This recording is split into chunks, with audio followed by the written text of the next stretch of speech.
Shalom good day NDC people, senang sekali bisa kembali bersama Anda dalam Revive hari ini. Tema kita untuk hari ini berdasarkan tulisan Minggu 14 Desember 2025 adalah jangan pelihara kebencian. Wah, ini tema yang dalam banget ya. Mari kita baca ayat kuncinya dulu. Ada dua. Yang pertama dari Amsal 10 ayat 18 bunyinya. Siapa menyembunyikan kebencian, dusta bibirnya, siapa mengumpat adalah orang bebal. Dan ayat hafalannya, Amsal 10 ayat 12.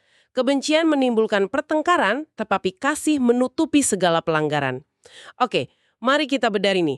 Di dalam tulisan Revive ini ada sebuah analogi yang kuat sekali. Dikatakan kalau kebencian itu seperti sampah.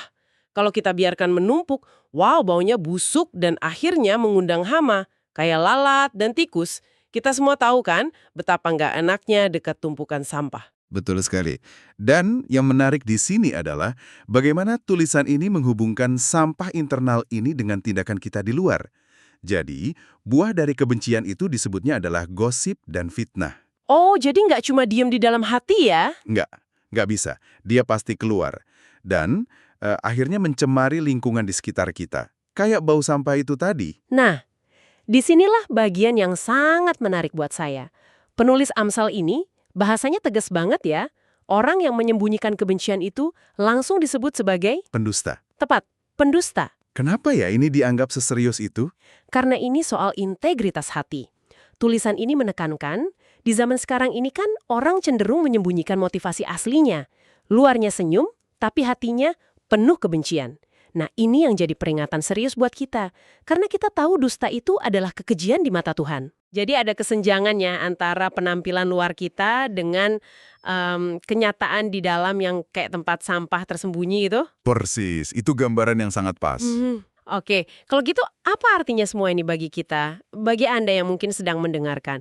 Untungnya tulisan ini nggak cuma menunjukkan masalahnya, tapi juga memberikan langkah-langkah yang sangat konkret untuk membuang sampah ini. Iya, ada langkah-langkah praktisnya. Yang pertama kita harus akui, mengaku di hadapan Tuhan tentang kebencian yang ada di hati kita. Jangan disangkal. Jujur ya intinya. Betul, jujur. Lalu yang kedua, serahkan. Serahkan setiap rasa sakit yang jadi pemicunya itu kepada Tuhan. Oke, setelah diakui, diserahkan, lalu? Minta tolong.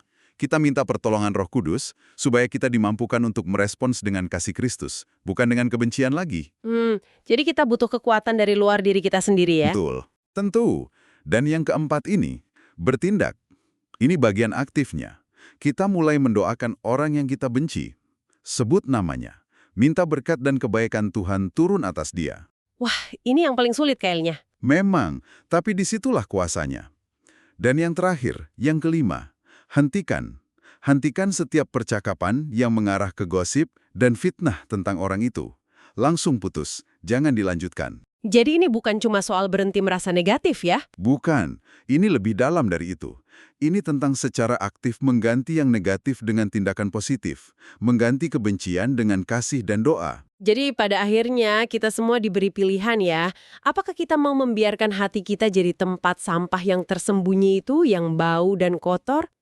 Atau kita memilih jalan kasih, supaya hati kita bisa jadi tempat di mana kedamaian dan kebenaran Tuhan bisa bertumbuh.